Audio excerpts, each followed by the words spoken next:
क्योंकि टॉपिक का नाम डाइजेशन एंड एब्जॉर्प्शन है, तो मुझे इस टॉपिक को शुरू करने के लिए कुछ इनिशियल बातें आपसे डिस्कस करनी पड़ेगी जो मैं पहले कभी पढ़ा चुका हूं।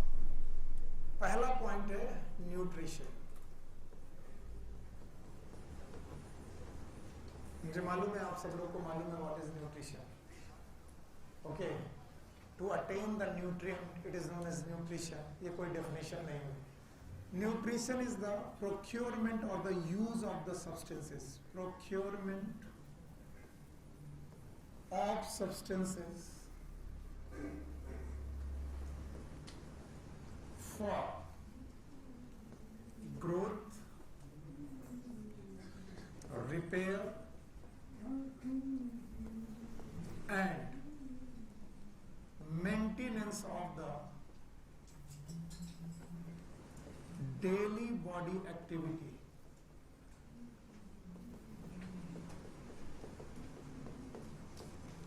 of living organism.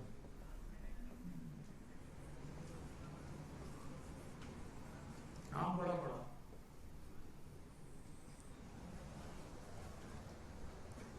Okay, definition तो बड़ी बढ़िया बनी।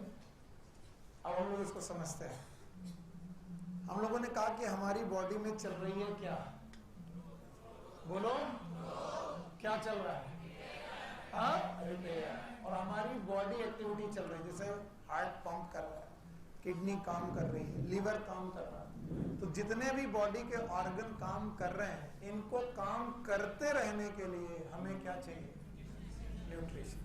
डेफिनेशन बहुत आसान है। What is nutrition? बोलो, the procurement of substances for growth, repair, maintenance of daily body activity of living organism। तो क्या हमें अपनी ग्रोथ करनी है?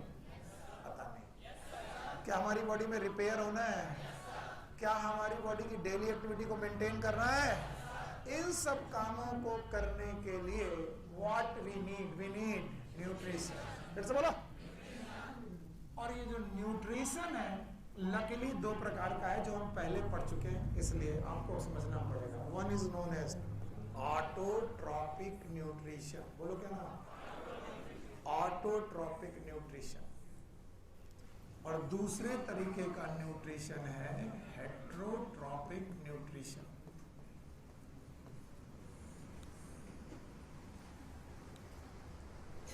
न्यूट्रिशन कितने प्रकार का? One is.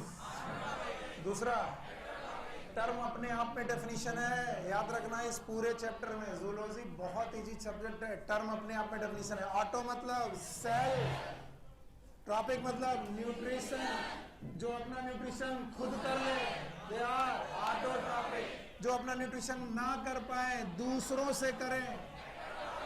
तो न्यूट्रिशन कितने प्रकार का? Number 1, number 2।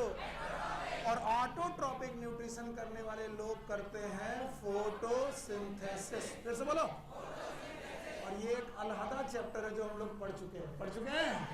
तो फोटोसिंथेसिस करना एनिमल का काम कि प्लांट्स का? ऐसे अच्छे लगते हो तुम लोग। बताओ न्यूट्रिशन कितने प्रकार का? Number 1, number 2 hetero. And heterotrophic nutrition are of 3 type. कितने प्रकार का? पहला तरीका है पैरासिटिक मोड ऑफ न्यूट्रिशन। बोलो क्या? पैरासिटिक। दूसरा है सेप्रोबायोटिक या फिर सेप्रोफिटिक। बात एक ही है, सेप्रोबायोटिक। और तीसरा है होलोजोइक। फिर से बोलो। तो सारे लोग ये तीनों तरीके बताओ। Number 1 parasite, saprophyte, holozoic. तो जो अपना खाना ना खा सके, ना बना सके, वो कितने तरीके से करें? 3। Number 1 parasitic, saprophytic, holozoic. और इकोलॉजी ने इन दोनों को पढ़ा रखा। याद है मैंने बोला था एक लिविंग ऑर्गेनिज्म दूसरे लिविंग ऑर्गेनिज्म पर 2 कामों के लिए निर्भर रहे। एक तो फूड, दूसरा शेल्टर। मैंने कहा मेरी बॉडी में जू है लिविंग की नॉन लिविंग? लिविंग। मैं दोनों लिविंग हैं। अब ये जू मेरी बॉडी से खाना चाह रहा है और यहीं रह रहा है, फूड एंड शेल्टर। तो बताओ ये क्या हुआ? पैरासाइट। मैं पैरासाइट, क्या ये जू पैरासाइट है? yes. तो आप अगर खाना नहीं बना सकते तो पैरासाइट बनो। मैं डेफिनेशन नहीं पढ़ाऊंगा, बोलूंगा क्योंकि मैं पढ़ा चुका हूं। What is parasite? याद रहेगा, when one living organism depend upon another living organism for food and shelter, it is known as parasite. Okay, now what is saprobiotic? जब कोई एक लिविंग ऑर्गेनिज्म डेड और डिकेइंग, सड़ी गली चीजों को खाए, सेप्रोबायोटिक। याद रहेगा। नाउ क्या आया? Holozoic. Holozoic is complete animal like nutrition. बोलो कौन? और डरना नहीं, it is complete animal like nutrition. ये न्यूट्रिशन एनिमल की तरह है और एनिमल करते हैं प्रीडेशन। बोलो क्या करते हैं? शिकार करके खाना। It is holozoic. और जब आप शिकार करते हो तो 5 स्टेप याद है। पहला इंजेक्शन। बोलो, एक मिनट सॉल्व करो ध्यान से। पहला बोलो दूसरा डाइजेशन है, वाह मेरे बच्चे। तीसरा एब्जॉर्प्शन, याद आया। और एसिमिलेशन है, बहुत अच्छे बेटा। और इंजेक्शन। तो बताओ होलोजोइक न्यूट्रिशन कितने step? 5। Number 1 injection, digestion, absorption, assimilation, injection. और देखो ये 2 टॉपिक नाम बताओ। Digestion is your chapter. मैंने बोला ना कि मैं क्यों पढ़ा रहा हूं ये सब, क्योंकि हमारा चैप्टर ये नहीं है, ये है। और इसमें ये नहीं क्या है? और होलोजोइक में कितने स्टेप? 5। 5 में से 5 पे फोकस कर रहे हैं कि 2 पर? एक किस पर? डाइजेशन। और एक किस पर? That's it. अच्छा, अब सब लोग लिख लो। अरे सबको आता है। अब जो लोग ब्रेन में लिखे होंगे उनको मजा आएगा, और कुछ लोग गाली ना दें हमको, सर लिखने नहीं दिया। ये सब लिखने की चीजें नहीं है, इनको यहाँ लिखना है। जो लिखने की चीजें होंगी मैं खुद समझ लूंगा। बताओ न्यूट्रिशन याद है? अब इसको जेब में रखते हैं न्यूट्रिशन को। Nutrition is the procurement of substance for growth, repair and maintenance. बस इतना बोल दो, ग्रोथ, रिपेयर, मेंटेनेंस। अपने आप मेंटेनेंस के आगे मैं पूछ लूंगा। तो कितने काम? 3, growth, repair, maintenance of daily body activity. हो गया? कितने प्रकार का? 1 इज। दूसरा जो अपना खाना खुद बना ले, जो ना बना पाए। प्लांट, ऑटोट्रॉपिक, एनिमल फोटोसिंथेसिस करेंगे। ये लोग हेटेरोट्रॉपिक हैं। कितने? 3। नंबर 1 पैरासाइट, 1 लिविंग अपॉन दूसरे लिविंग पर, पैरासाइट, डेड एंड डिकेइंग पर, और मार के खाया। कितने स्टेप? Injection, digestion. 2 स्टेप याद है? डाइजेशन। कहीं कोई दिक्कत? तो भैया इसको बाय करते हैं। Yes sir, procurement of substances. आपने बोला प्रोक्योरमेंट ऑफ सब्सटेंसेस। कौन से substances? Sir these are known as food. बोलो क्या नाम? जिन सब्सटेंस का यूज कर रहे हो आप न्यूट्रिशन के लिए, उनका नाम फूड।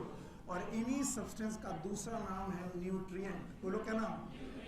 तो अभी डेफिनेशन पढ़ी थी। It is a procurement of substances. Which substances? और उन्हीं का नाम न्यूट्रिएंट। तो न्यूट्रिएंट यूज करके आपने क्या किया? न्यूट्रिशन। तो बोले sir what are the component of food? इन फूड में क्या क्या हो सकता है? तो मैं लिख सकता हूं there is a components of food. Components of food. और डरना नहीं, मेरे साथ कितनी दूर तक आए हो 5 महीने से, तो आपको मालूम है सर के पास नंबर होता है क्या? 5, 7, 8। यहां पर नोट करेंगे 7। कितने? 8, 7। अब 7 सौरभ बाबू कितने? 7। पहला कार्बोहाइड्रेट, शाबाश। पहला कौन? कार्बोहाइड्रेट। दूसरा फैट। तीसरा प्रोटीन, शाबाश। चौथा विटामिन्स। पांचवा मिनरल्स। और रफेज, आज मैंने अगला जोड़ा, रफेजेस और वाटर। ऑल्दो एक और है न्यूक्लिक एसिड, लेकिन खाने में न्यूक्लिक एसिड जनरली आप नहीं करते हो, तो आप कुल मिलाकर के इतने 7 चीजें, मेन 7 कंपोनेंट याद रखेंगे। They are the main 7 component. Although इसमें न्यूक्लिक एसिड भी हो सकता है, पर आप इतने 7 कंपोनेंट के नाम बताओ। पहला बोलो,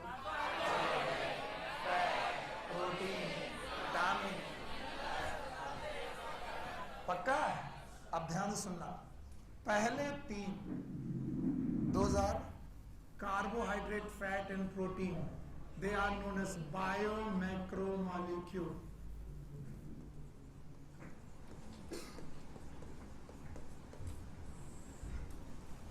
माइक्रोमोलिक्यूल के macromolecule, macro.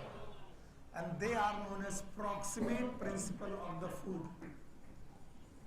Proximate principle of the food. Food के सबसे मुख्य पार्ट, proximate part,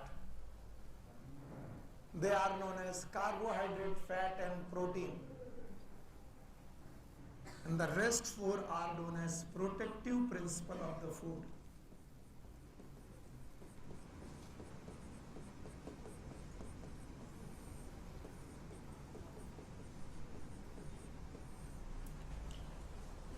तो 7 कंपोनेंट में 3 कंपोनेंट जिनको हमने नाम दिया प्रॉक्सिमेट प्रिंसिपल। बोलो कौन कौन? कार्बोहाइड्रेट, फैट, प्रोटीन, और 4 प्रोटेक्टिव। अपने मन से क्यूरियोसिटी आती है कि क्यों सर आपने इन्हें प्रॉक्सिमेट बोला और क्यों सर इन्हें आपने प्रोटेक्टिव बोला। सुनो, जिनको प्रॉक्सिमेट बोला गया यही वो लोग हैं जो हमें प्रोवाइड करते हैं energy. They provide energy and biomolecule, और sorry, they provide energy and organic substance.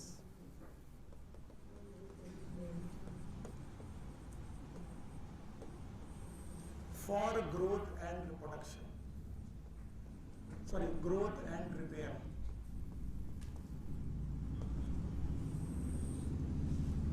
आपके फूड के वो मुख्य 3 लोग जो आपको एनर्जी दें, जो आपकी ग्रोथ में मदद करें, जो आपके रिपेयर में मदद करें, उनका नाम है प्रॉक्सिमेट प्रिंसिपल। बोलो कौन कौन?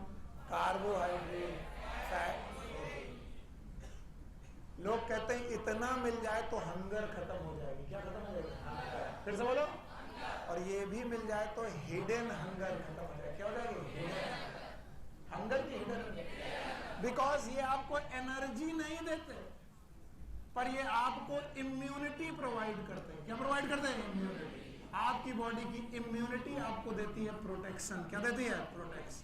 और प्रोटेक्शन देने की वजह से इन प्रिंसिपल का नाम प्रोटेक्टिव प्रिंसिपल। विटामिन से क्या मिलेगी? एनर्जी। क्या मिलेगी? इम्यूनिटी। मिनरल से, रेफ्रिजरेटर से, इम्यूनिटी। इसी वजह से इनसे हमें एनर्जी नहीं मिलती, पर इनसे हमें प्रोटेक्शन मिलता है। And that's why they called as protective principle of the food. और बचा वाटर। भैया वाटर ना होता तो हम नहीं होते। पहला काम, ये हमें डिहाइड्रेशन से रोकता है। अगर हमारी बॉडी में वाटर की कमी हो जाए तो क्या हो जाएगा? Dehydration. So it prevent from dehydration। और दूसरा, all metabolic reaction occurs at liquid state। और liquid state में रिएक्शन होने के लिए we need water। क्या चाहिए हमें? वाटर। वाटर ना होता तो मेटाबॉलिज्म, जवाब नहीं है। वाटर ना होता तो मेटाबॉलिज्म, और मेटाबॉलिज्म ना होती तो हम जिंदा। 3 वो चीजें जो डिफाइनिंग प्रॉपर्टी हैं जिंदा होने की। Metabolism, consciousness cellular organization. भूल गए? बताओ, ग्रोथ इज डिफाइनिंग कि नॉन डिफाइनिंग? रिप्रोडक्शन, हाँ, लेकिन metabolism defining, consciousness defining, cellular organization defining. तो मेटाबॉलिज्म ना होती तो हम जिंदा, और वाटर ना होता तो मेटाबॉलिज्म। तो बताओ, life is not without possible without oxygen की वाटर। बिना ऑक्सीजन के लाइफ पॉसिबल है? यस सर, लेकिन बिना वाटर के पॉसिबल। और जब मैं बोलता हूँ बिना ऑक्सीजन के पॉसिबल है लाइफ, तो लोग अपने बारे में सोचने लगते हैं कि मैं तो ऑक्सीजन के बिना नहीं रह सकता। क्या कुछ बैक्टीरिया है जो एरोबिक है कि एनारोबिक? एनारोबिक। और क्या वो बिना ऑक्सीजन के रह रहे हैं? यस। तो लाइफ इज पॉसिबल, बशर्ते ये कि मेरी लाइफ ऑक्सीजन के बिना पॉसिबल, क्योंकि मैं फैकल्टेटिव एरोब कि ऑब्लिगेट? ऑब्लिगेट। एक साथ कई चीजें आप तैयार कर रहे हैं, मैं इसे हटाऊं? आप जवाब दे पाओगे? मुझे अच्छा तब लगता है जब तुम सब कुछ देख लो और फिर मैं हटा दूं, और फिर कुछ ना देखो और जवाब दे दो। फूड के कंपोनेंट याद है? टोटल कितने? हटा दे? अब दिख रहे? बोलो।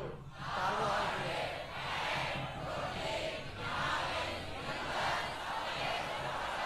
पक्का? 3 प्रॉक्सिमेट, 4 3 प्रॉक्सिमेट हैं और 4 प्रोडक्टिव हैं। प्रॉक्सिमेट का नाम प्रॉक्सिमेट क्यों, प्रोडक्टिव का नाम प्रोडक्टिव क्यों? प्रॉक्सिमेट वो है जो क्या देंगे? एनर्जी, ऑर्गेनिक सब्सटेंस, ताकि हो सके ग्रोथ एंड। तो अगर दुनिया में 3 चीजें मिल जाए तो हंगर खत्म। बोलो कौन?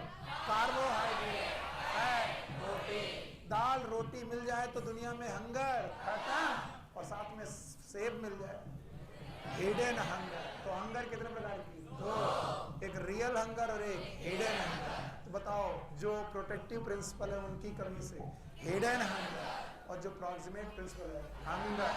एट लीस्ट 2 चीजें चाहिए, दाल रोटी। रोटी में कार्बोहाइड्रेट, दाल में प्रोटीन, और दाल में लगा छौंका घी, दैट इज नहीं आया। 3 चीजें मुख्य रूप से चाहिए। अब आपको प्रॉक्सिमेट प्रिंसिपल और प्रोडक्टिव प्रिंसिपल मिल गए, और इनमें से कौन क्या कर रहा है वो पता चल गया। नाउ वंस मोर, आपको बायो मैक्रोमोलिक्यूल याद होंगे, याद है? मैं भूल जाता हूँ, आपको मालूम है, क्योंकि मुझे एक बीमारी है, याद है ना? मुझे एक बीमारी है, कौन सी? हर 15 मिनट में चीजें भूल जाता हूँ, गजनी हूँ मैं। हाँ, तो आपको बायो मैक्रोमोलिक्यूल पे 3 एग्जाम्पल बताए थे। एक कौन? कार्ब, प्रोटीन और फैट। अब ध्यान से सुनना,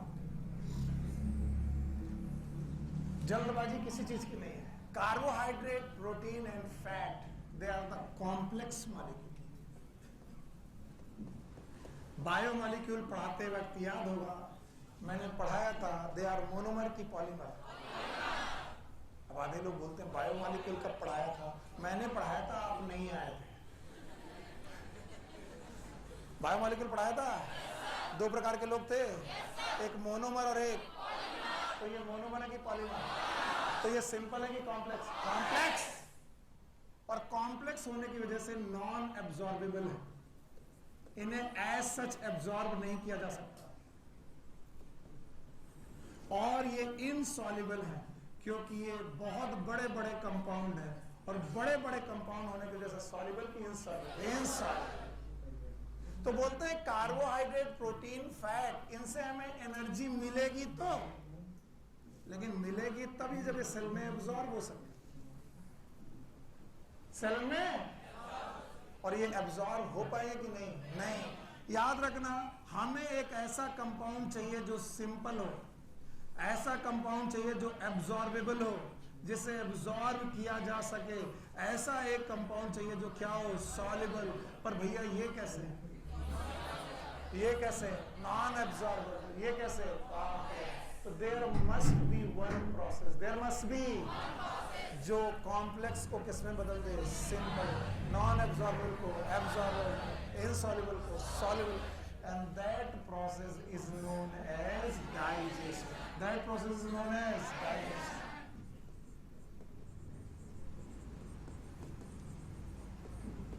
कई सालों से पढ़ा रहा हूं, कुछ ऐसी चीजें होती हैं जो बड़ी ऑब्वियस होती हैं और मैं उनकी जब डेफिनेशन पूछता हूं बच्चा बता नहीं पाता। उनमें से एक डेफिनेशन है, क्या होता है डाइजेशन? डाइजेशन मतलब डाइजेशन सर।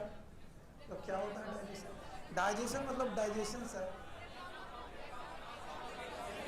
इसलिए जो लोग बता नहीं पाते वो समझ लेना उन्हें आता नहीं। एक साइंटिस्ट हुए आइंस्टीन, नाम सुना है? और आइंस्टीन ने कहा कि अगर कोई बात आप एक 6 साल के बच्चे को नहीं समझा पा रहे हैं तो समझ लीजिए आपको आती नहीं है। आपको लगता होगा आपको आती है और वो बात आपको आती नहीं। तो कई बार आपके पास फीलिंग्स है, आप एक्सप्रेस नहीं कर पाते, इसका मतलब आपको आता ही नहीं। When you can express this, मैं पूछूं डाइजेशन क्या है तो आप बोलोगे डाइजेशन एक प्रोसेस है और इस प्रोसेस में हम लोग कर रहे हैं ब्रेक डाउन। क्या कर रहे हैं? और ब्रेक डाउन कर रहे हैं कैसे? सब्सटेंस का, जो कैसे है? Complex, non absorbable, insoluble. और उन सब्सटेंस को हम तोड़कर कैसा कर रहे हैं? Simple, absorbable, soluble. तो कोई पूछे व्हाट इज डाइजेशन, मुझे सब जगह डेफिनेशन नहीं चाहिए, केवल इतना बोलो, it is break down. I am the happiest teacher कि मेरे बच्चे ने डाइजेशन पढ़ा दिया। मुझे व्हाट इज डाइजेशन? फिर से बोलो, what is digestion? Break down. बस सीख गए तो। What is digestion? It is break down. रोटी खाई और वो रोटी सीधे कोशिका में घुस गई। दाल पी किसे कोशिका में घुस गई? नहीं, दाल बेटा प्रोटीन में टूटेगी, प्रोटीन, अमीनो एसिड। रोटी स्टार्च में, स्टार्च, ग्लूकोज, घी टूटेगा ट्राइग्लिसराइड में, ट्राइग्लिसराइड, ग्लिसरॉल। तो बताओ यहाँ पर केवल टूटना है। तो डेफिनेशन मेरे साथ बताओ, what is digestion? It is a break down complex non absorbable insoluble substances into simple absorbable soluble. पक्का? और याद रखना डाइजेशन आर ऑफ 2 टाइप। कितने प्रकार का? 2 type. One is known as intracellular, फिर से बोलो, सेल के अंदर का डाइजेशन, और दूसरा है एक्स्ट्रा सेलुलर डाइजेशन। फिर से बोलो, एक्स्ट्रा सेलुलर डाइजेशन, सेल के बाहर का डाइजेशन। थोड़ा डर रहा हूं मैं, जवाब दे पाओगे कि नहीं? डाइजेशन कितने प्रकार का? एक इंट्रासेलुलर, दूसरा most of the unicellular animal. क्या मैंने बोला? फिर से बोलो, यूनिसेलुलर एनिमल। खड़े हो। यूनिसेलुलर एनिमल के ग्रुप का नाम?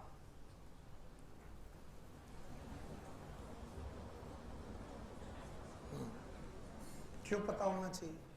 पहले तो किंगडम पता होना चाहिए। कितने हैं? 5। Monera, protista, fungi, plant, animal.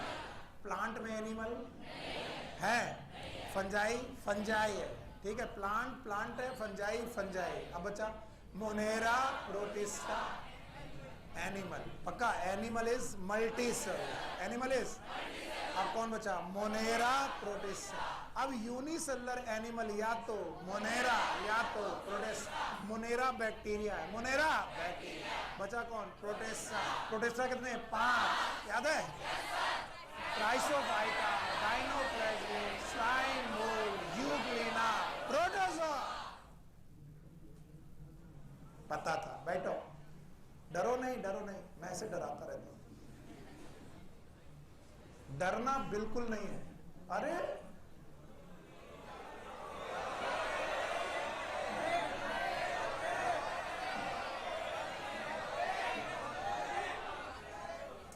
एक तो भगवान ने शकल बुरी बनाई मेरी, और ऊपर से बात भी गंदी करता हूं मैं। बेटा तुमसे एक्सपेक्टेशन थे, इस वजह से खड़ा। और डरा मत करो, कभी भी मत डरा करो। And these mistakes make you strengthful. यहां गलतियां जितना करोगे उतना एग्जाम में गलती होने के चांसेस कम है। हमारे सर्जरी के प्रोफेसर कहते थे, वो सर्जन जो सीखते वक्त जितने ज्यादा लोगों को टपकाता है, वो सर्जन अपनी प्रैक्टिस में उतना अच्छा होता है, क्योंकि उससे 10 चीजें मालूम होती कि नहीं करनी है, क्योंकि ये करने से आदमी मर जाए।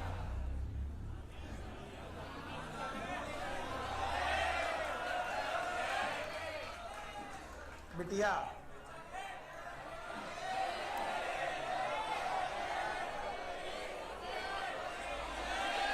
अच्छा एक चीज पूछ रहा हूं, पर्सनली पूछ रहा हूं, मैं सच में आउटलुक में बहुत खतरनाक हूं?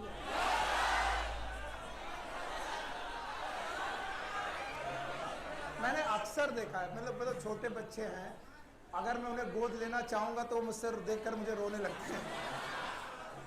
एक बार तो मैं अपने बच्चे को गोद में ले रहा था, मैं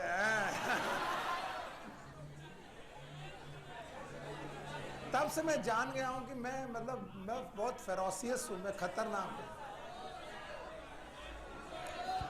बेटा, कुछ लोग होते हैं जो बिल्कुल कोकोनट जैसे हो, दैट्स आई एम, बाहर से हार्ड, अंदर से एंडोस्पर्म। और एंडोस्पर्म भी कितने प्रकार का? 2, एक सॉलिड और मैं जानता हूं मैं लिक्विड एंडोस्पर्म। बेटिया बेटा चिंता मत करो, इनको चॉकलेट नहीं मिलेगी, तुमको मिलेगी 100%।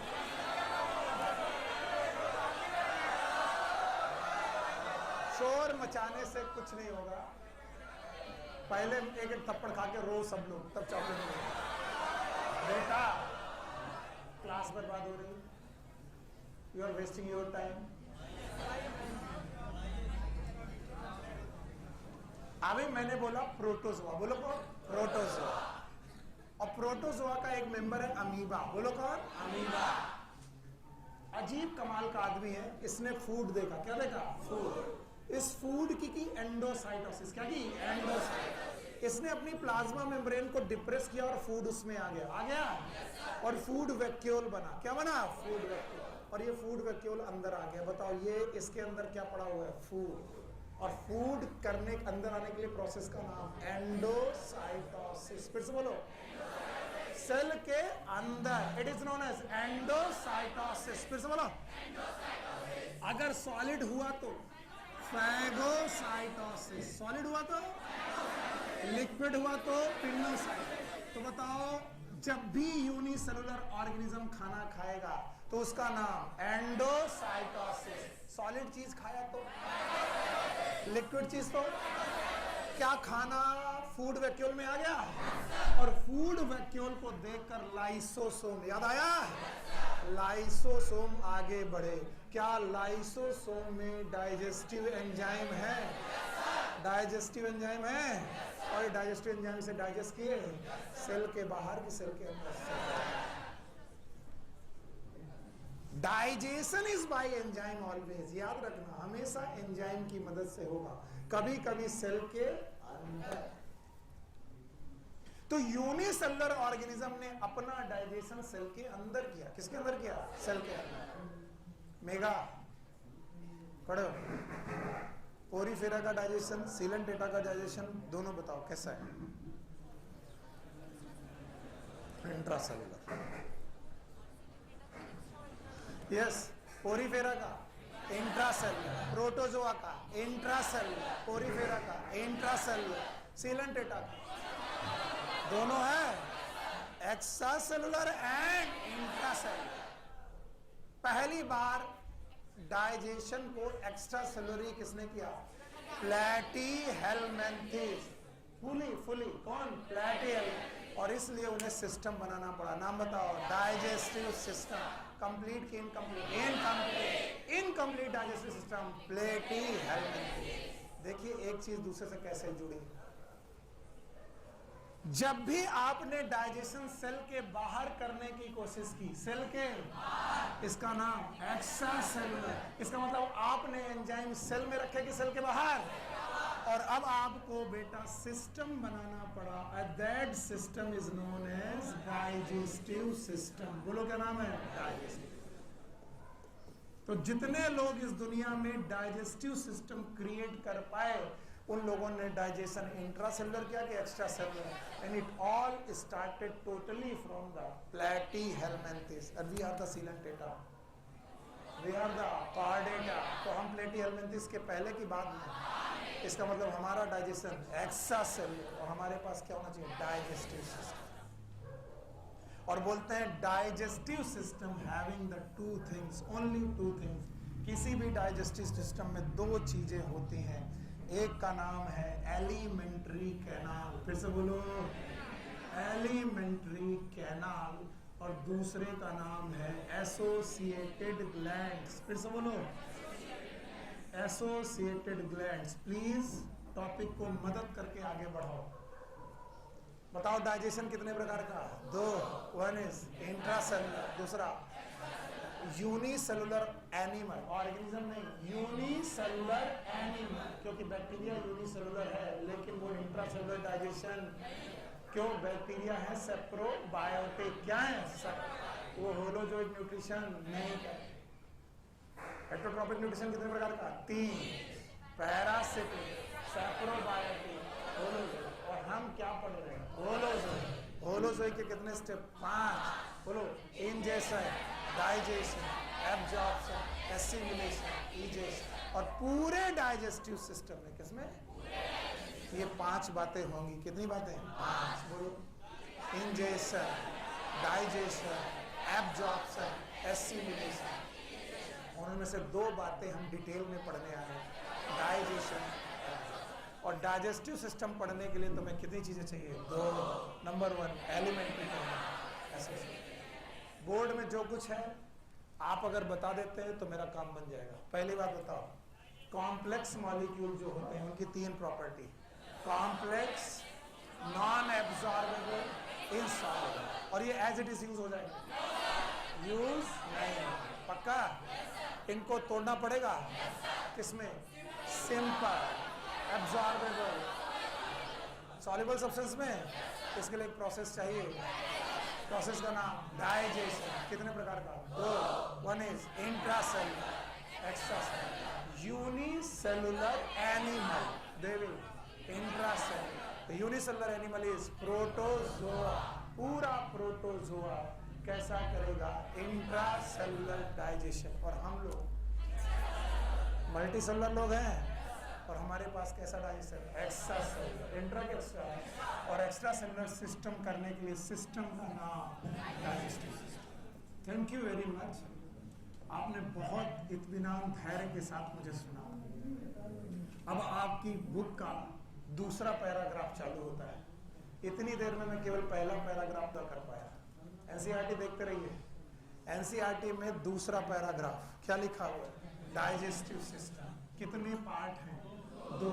Number 1 alimentary canal, the one is known as elementary canal,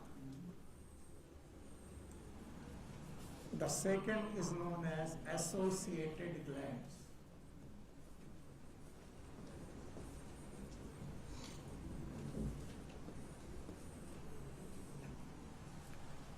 तो पूरे डाइजेस्टिव सिस्टम को 2 पार्ट में बांटा गया।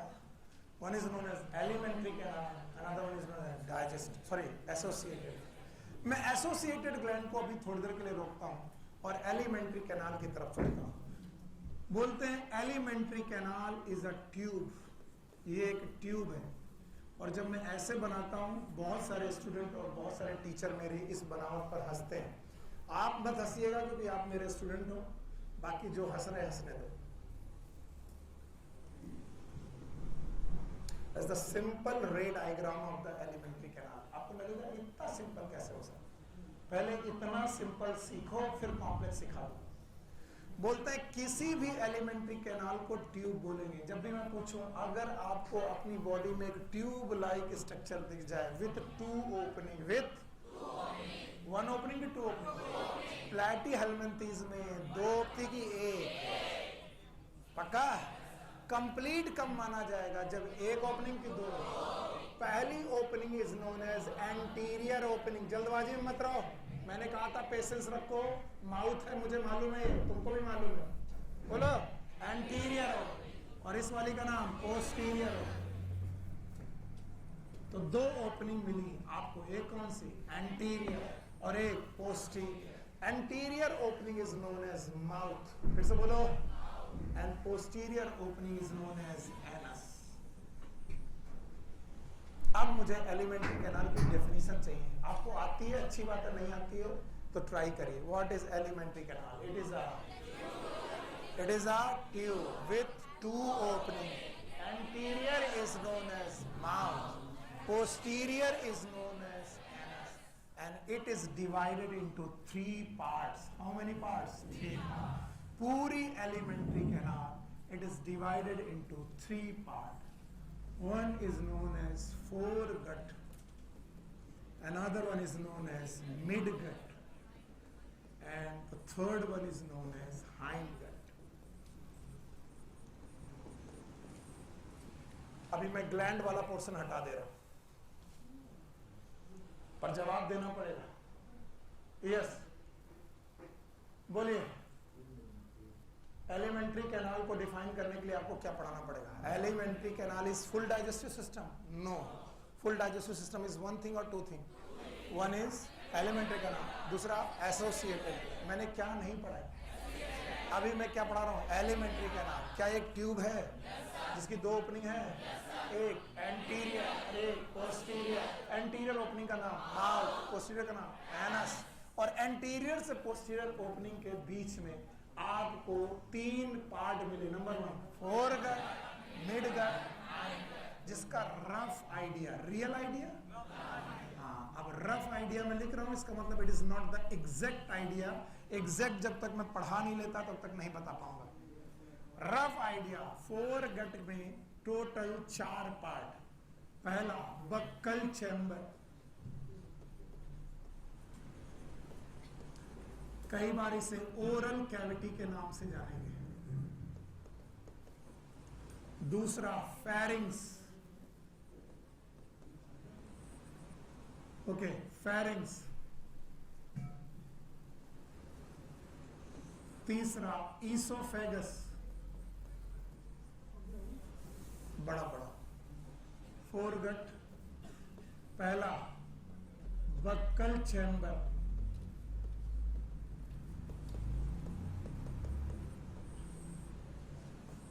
दूसरा फेरिंग्स,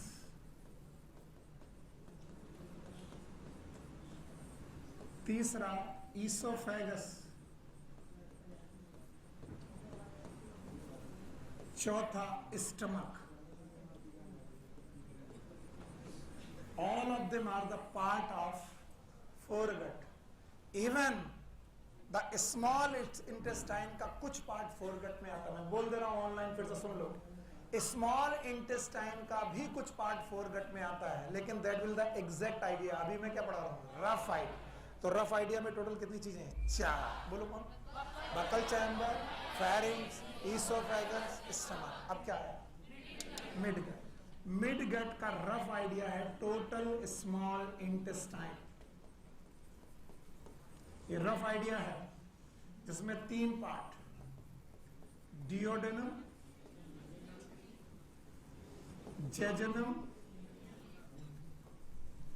और इलियम।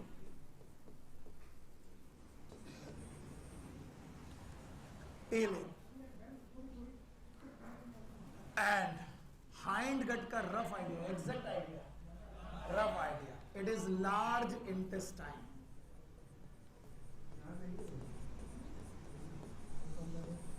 जिसके 3 part, yes, caecum, colon, rectum.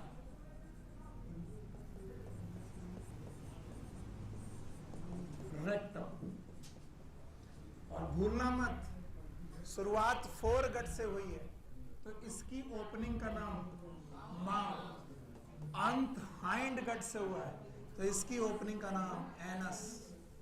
बस अगर तुमको इतना मालूम है, then you are knowing about the alimentary canal.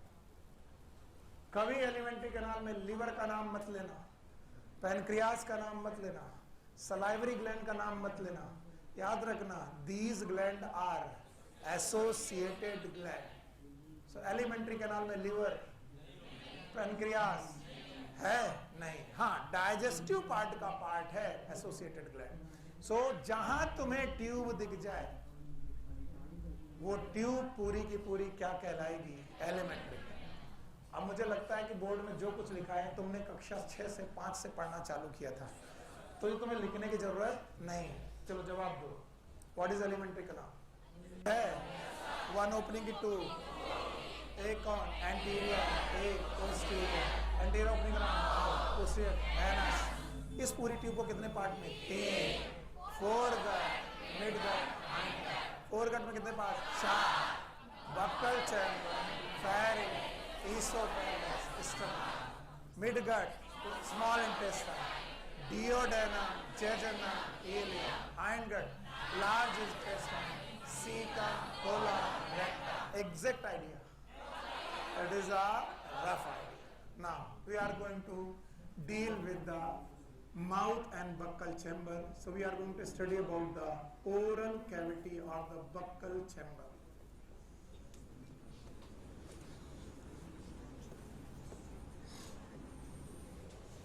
चूंकि पार्ट बाई पार्ट में पढ़ा रहा हूं, तो जो डायग्राम तुम्हें समझ में ना आए हाथ उठाकर पूछ लेना, बड़ा मुश्किल होगा। बोलते हैं जैसे ही आप माउथ नाम की ओपनिंग के द्वारा एंट्री करेंगे वैसे ही आपको एक 3 डायमेंशनल कैविटी मिलेगी। Mouth opening, aperture. इस अपर्चर का नाम है mouth. It is surrounded bye lips.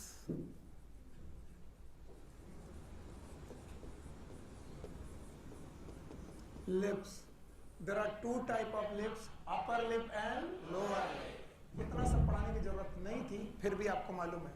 जब आप बोलते हो हाथ मुंह धुलना, ये आप गलत शब्द बोलते हो, बिकॉज मुंह को धुला नहीं जा सकता। मुंह इज अपर्चर। आप अगर ओंठ भी धुलते हो तो ये मुंह नहीं है, ये ओंठ है। मुंह इज ओपनिंग। तो जब भी आप बोलते हो हाथ मुंह धुलना, लोग हंसते नहीं है, मैं हंसता हूं, क्योंकि मुंह को धुलना नहीं है, आप चेहरा धुलते हैं। तो बताओ हाथ चेहरा धुलना, अगली बार क्या बोलोगे? हाथ मुंह धुलना नहीं हो सकता। बिकॉज बताओ मुंह कैसे धुल सकते हो? मुंह is opening, that is not present. वो कैसे धुली जा सकती? नहीं समझ में आया? तो हाथ मुंह धुलने का मतलब आप नाक भी धुल रहे हो, हाथ भी बोले, मुंह धुल रहे, पकड़ा रहे हो, इट इज माउथ। तो aperture mouth surrounded by lips. और जैसे ही लिप्स के अंदर आप गए, प्लीज होल्ड ऑन, अब आपको अपनी बॉडी में खुद देखना पड़ेगा। जैसे ही ओपनिंग के गए, एक कमरा मिला, इस कमरे की फ्लोर मिली। मजाक मत बनाना मेरा, बोलो हाँ। कमरे की छत मिली, पहले बोलो, ऐसे ही पढ़ना है। कमरे की फ्लोर बनी, टांग, छत मिली, वॉल्स मिली, चीफ, गम, टीथ। मर गए। कक्षा 5 से पढ़ रहे, जवाब नहीं आ रहा, हलक से बाहर नहीं आ रहा, बोलो हाँ जल्दी से बोलो। आपको बक्कल चैम्बर जो मिला है ये 2 डायमेंशनल की 3 डायमेंशनल? ये 3 डायमेंशनल स्ट्रक्चर है। कितने पार्ट हैं? 3। 2 की 3। क्या इसकी एक सीलिंग है, जिसे मैं रूफ बोल रहा हूँ? सीलिंग है। क्या इसकी एक फ्लोर है? और क्या इसकी अपनी साइड वॉल है? चलो बताओ। Roof is made up of palate. फिर से बोलो। Yes, thank you very much. Floor में क्या प्रेजेंट है? टंग। हाँ, थैंक यू वेरी मच। और साइड में प्रेजेंट है 3 चीजें। एक कौन? चीफ, गम्स और टीथ। और ये सब पढ़ने हैं आपको। एनसीईआरटी ने कुछ नहीं छोड़ा, तुम्हें लग रहा होगा कुछ छोड़ा हो। तो बक्कल चैम्बर एक 3 डायमेंशनल स्ट्रक्चर है जिसकी छत का नाम पैलेट, फिर से बोलो, और फ्लोर का नाम टंग, और साइड में cheek, gum, teeth. Okay, now the roof. आगे चलते हैं। Roof is made up of a bone and that bone is known as maxilla. बोलो क्या नाम? maxilla. चलो एवरीवन नाटक करो, लेकिन करो, टच करो। द सॉफ्ट और हार्ड, यहां नहीं करना बेटा, दिस सॉफ्ट के hard, that bone is maxilla, बोलो क्या, और मैक्सिला की ceiling it is known as hard palate. फिर से बोलो, तो बताओ पैलेट कितने प्रकार का, दो, एक कौन, हार्ड पैलेट जो किस बोन का बना है, मैक्सिला। फिर से बोलो, और उसके पीछे लटकता हुआ कौवा आप बोलते हो, हम नहीं बोलते, वो जो मस्कुलर पार्ट लटकता हुआ दिखाई पड़ता है, दैट इज सॉफ्ट पैलेट। बोलो क्या नाम है, सॉफ्ट। और सॉफ्ट पैलेट का सबसे posterior portion that is known as uvula. बोलो क्या नाम, ऊवुला, कौवा नहीं,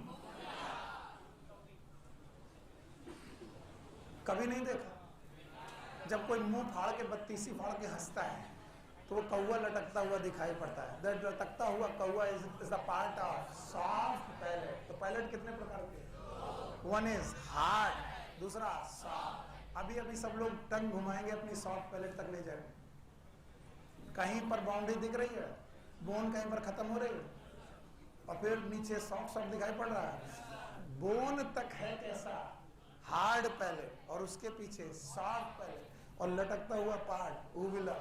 तो बताओ पैलेट कितने प्रकार का, दो, वन इज हार्ड पैलेट, दूसरा, और बोन का नाम मैक्सिला। फिर से बोलो, मैक्सिला। फ्लोर उन्होंने छोड़ दी और उन्होंने पढ़ाए हैं टीथ। क्या पढ़ाए हैं, टीथ। तो बताओ साइड कितने पार्ट से बनी है, तीन, एक कौन, चीक, गम, टीथ। तो सबसे पहले टीथ, इसको पढ़ाएंगे, पर हमको पूरा का पूरा बोर्ड खाली चाहिए, इसलिए बताओ बक्कल चैम्बर 2D स्ट्रक्चर की 3D, ओपनिंग का नाम, हाँ, कितने lip, upper and lower, mouth is surrounded bye lips, कितने लिप्स, दो, वन इज अपर लिप, दूसरा लोअर लिप। 3D कैविटी के अंदर गए, सर लिख नहीं पाए, फिर से लिखते हैं, बचपन से पढ़ रहे हो, ये सर कोई ऐसी चीज नहीं जो पढ़ाने लायक ना हो, ये क्या है, अपर लिप, और ये लोअर, इन दोनों के बीच में छेद, छेद का नाम माउथ, अंदर पहुंचे कैविटी, मुंह फाड़ा, आ हुआ, ऊपर वाला हार्ड पैलेट और सॉफ्ट पैलेट, नीचे टंग, साइड में पका, cheek, gum, teeth. Now the teeth is in detail, आपकी बुक में टीथ डिटेल में।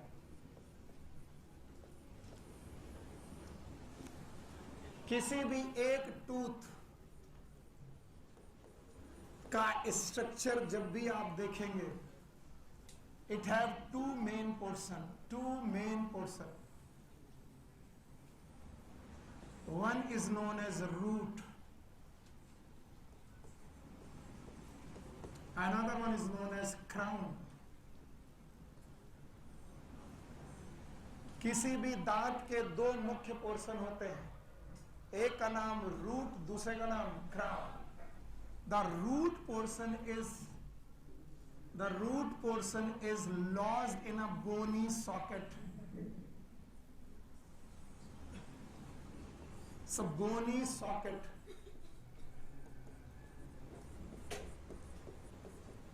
and these bony socket are different for the different teeth. Okay, सब लोग इधर देखो, ऊपर वाला jaw it is upper jaw, बोलो क्या, नीचे वाला jaw it is lower jaw, jaw मतलब जबड़ा, तो बता रहे हैं teeth is present in jaw bone.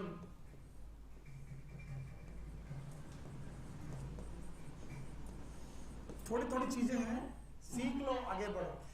जो दांत होते हैं वो बोन में प्रेजेंट होते हैं, कहां पर प्रेजेंट है, बोन, और इन बोन का नाम जॉ बोन। फिर से बोलो, और जॉ दो प्रकार के, एक कौन से, अपर, कोई नहीं पढ़ना चाहता, दूसरा बोलो लोअर जॉ। डरना बिल्कुल नहीं, सब चीजें आसान है। कितने जॉ, एक कौन सा, अपर जॉ, दूसरा अपर jaw is made up of maxilla, बोलो क्या नाम, मैक्सिला, बोन का नाम, और lower jaw is made up of mandible, बोलो क्या, मैंडिबल। तो बताओ दोनों हड्डियां, ऊपर वाली हाथ लगा के बोलो, ये वाला मैंडिबल, और देखो कौन मूव कर सकती है, maxilla is fix, mandible is movable. तुम्हारी क्षमता नहीं कि तुम इसको पकड़ लो और मैक्सिला मूव करा पाओगे? नहीं। केवल कौन मूव करेगा? मैंडिबल। कौन मूव नहीं करेगा? मैक्सिला। तो दो बोन है, ऊपर वाली बोन का नाम मैक्सिला, इसी का पैलेट था, सॉफ्ट के हार्ड, हार्ड, और लोअर वाली का नाम मैंडिबल। तो चाहे मैक्सिला हो चाहे मैंडिबल, उनमें सॉकेट, सॉकेट का नाम फिर समझो, इन बोनी सॉकेट के अंदर टीथ की क्या प्रेजेंट है? रूट, जो बाहर निकला है, क्राउन। एंड नाउ क्राउन और बोन के बीच में कनेक्टिव टिश्यू लगे हुए हैं, and these connective tissue are known as gums.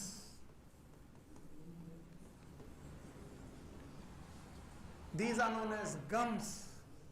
बोलो क्या है? So what are the gums? Muscles की connective tissue, connective. And the crown is surrounded by, everyone here, crown is surrounded by a structure known as enamel. बोलो, enamel. It is the hardest substance of body.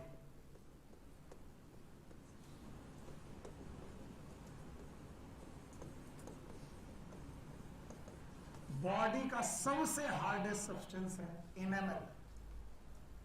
और इसी enamel की वजह से आप चीजें काट पा रहे हैं, चबा पा रहे हैं, क्योंकि ये सॉफ्टेस्ट है कि हार्डेस्ट? हार्डेस्ट। टीथ का बोनी सॉकेट में पाया जाना, this condition is known as thecodont. बोलो क्या नाम? थीकोडोंट। और मुझे ये पढ़ाना था, इसको पढ़ाने के लिए मुझे इतना बड़ा टीथ पढ़ाना पड़ा। जवाब चाहिए? What is thecodont condition? When the teeth is present in bone की बोनी सॉकेट। तो मैक्सिला में भी सॉकेट मिलेंगे, मैक्सिला में, और मैंडिबल में भी सॉकेट मिलेंगे, और टीथ उनमें धसे होंगे कि लॉस होंगे? लॉस।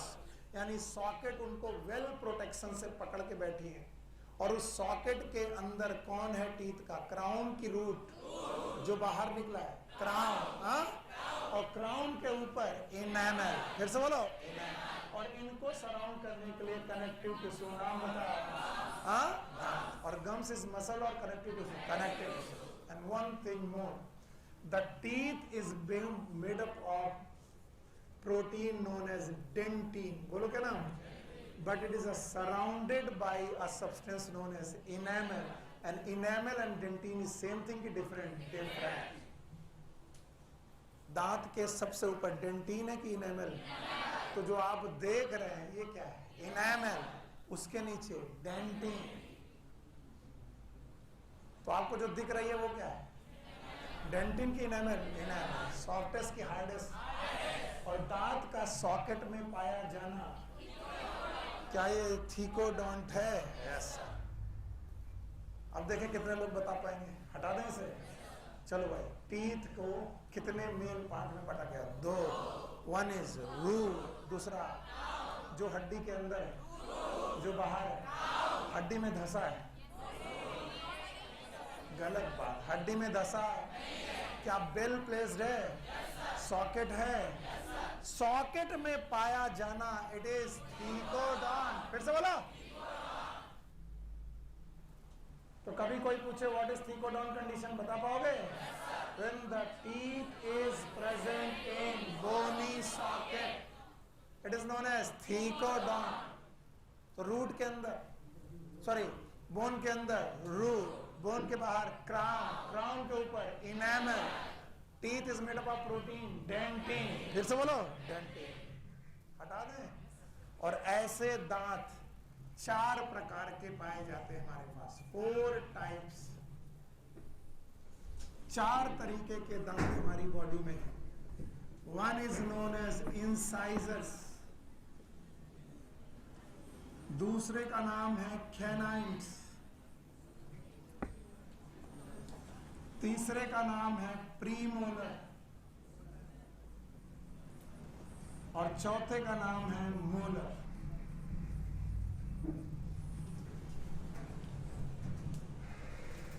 हमारी बॉडी में 4 प्रकार के दांत का होना, it is this condition is known as hetero